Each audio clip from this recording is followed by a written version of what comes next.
Notre invité de 7h50 ce matin, Jean-Marie Grosbois, bonjour. Bonjour. Vous êtes le président de la CFCIM, la Chambre française de commerce et d'industrie du Maroc. Nous sommes à J-10 de la COP22. Après Paris et la COP21, c'est donc Marrakech où la CFCIM va être présent pour l'événement à travers l'espace solution France-Maroc qui se trouvera sur la zone innovation de la COP22 dès le 7 novembre prochain. On va en parler. Juste avant, quelles sont vos attentes, vous, pour cette COP22 ? Alors, au moment où certainement tous les regards du monde vont se tourner vers le Maroc et sur Marrakech, les industriels qui opèrent dans le secteur des énergies renouvelables, de l'énergie tout court, bien évidemment, vont apporter des réponses et certainement des solutions. Et puis, certains opérateurs qui veulent se mettre dans ces métiers ou en tous les cas prolonger leurs actions vont certainement trouver aussi des réponses à leurs questions puisque c'est la COP des solutions. Quelles sont les opportunités selon vous à saisir justement pour les entreprises françaises et marocaines ?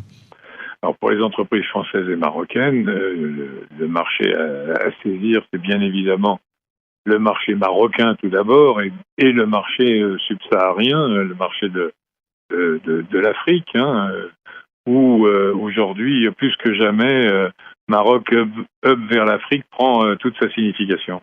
Est-ce que vous avez senti un engouement ? Est-ce que vous avez des chiffres peut-être sur des entreprises françaises qui sont venues, qui ont afflué ces derniers mois pour justement la COP22 ici au Maroc ? Oui, alors écoutez, on a là aussi une demande importante d'entreprises qui veulent être là. Alors, elles prennent différents... C'est multiforme. C'est-à-dire que quand Peugeot, par exemple, je vais vous donner un exemple. Quand Peugeot veut venir s'installer à Kénitra, c'est pas seulement pour construire une usine. C'est pour construire une usine avec les technicités et les technologies les plus innovantes et les plus modernes. Donc, qu'est-ce qu'elles vont faire ? Qu'est-ce que va faire cette entreprise ? Elle va demander à la Chambre de commerce de préparer une réunion et cette Peugeot, en l'occurrence, va faire son marché. Elle va essayer de trouver, à l'intérieur du tissu marocain que nous représentons, elle va essayer de trouver les entreprises qui répondent le mieux à ses besoins. La COP22, ça fait combien de temps que vous la préparez, vous, au sein de la Chambre française de commerce et d'industrie du Maroc ? Alors, on a commencé bien évidemment à préparer cet événement bien en amont.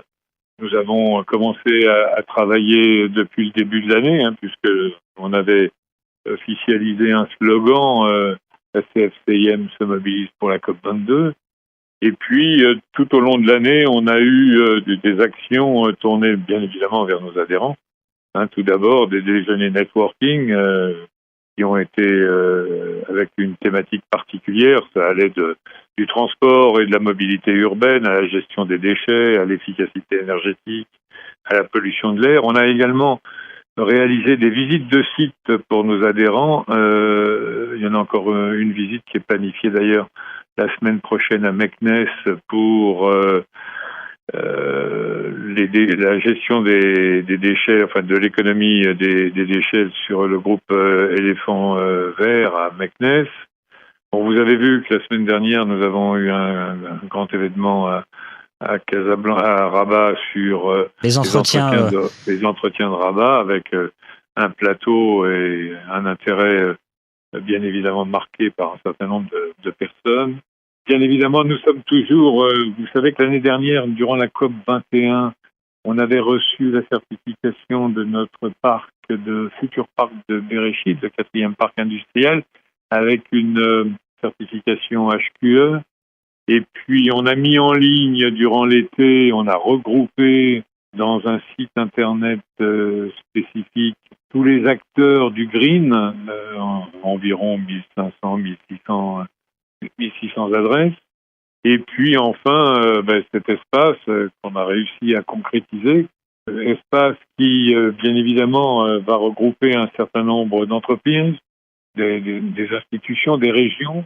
Et les régions apporteront des clusters avec eux. Et on a bien évidemment des grands noms, Michelin, Sanofi, Thales, Club Med, où bien évidemment la CFCIM va pouvoir aider ces entreprises. On est là dans notre métier. Alors Espace Solutions France-Maroc, on rappelle son nom, avec des grands, des poids lourds français, vous l'avez dit. Quel est le but concrètement de cet espace ? Alors, le but de cet espace, c'est d'abord d'aider les entreprises qui cherchaient à se promouvoir sur la COP22 à les réunir. Hein. Je vous ai cité tout à l'heure un certain nombre de sociétés. Il y en a d'autres. Hein. Il y a Cadran, il y a Carbonex, il y a la région Auvergne-Rhône-Alpes, la nouvelle région Auvergne-Rhône-Alpes. Il y a Essonne Développement. Ils sont là, bien évidemment, pour aussi faire du business et du networking. Hein. On est là encore une fois dans la raison d'être de la Chambre française de commerce et d'industrie du Maroc.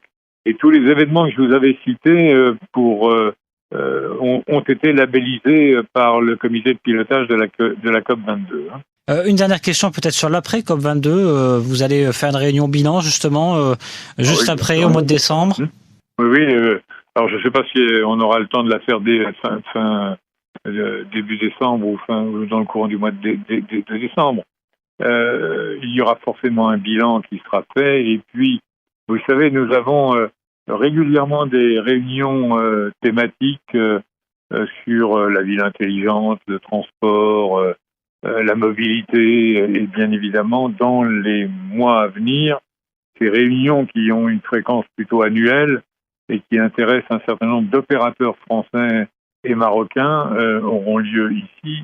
Et c'est là où le bilan de la COP sera tiré. Merci beaucoup Jean-Marie Grosbois. Je vous en prie. Président de la CFCIM. Et je rappelle donc dans 10 jours l'ouverture de la COP22 et votre présence à travers l'espace Solutions France-Maroc qui se trouvera sur la zone innovation. À très bientôt. Merci, au revoir.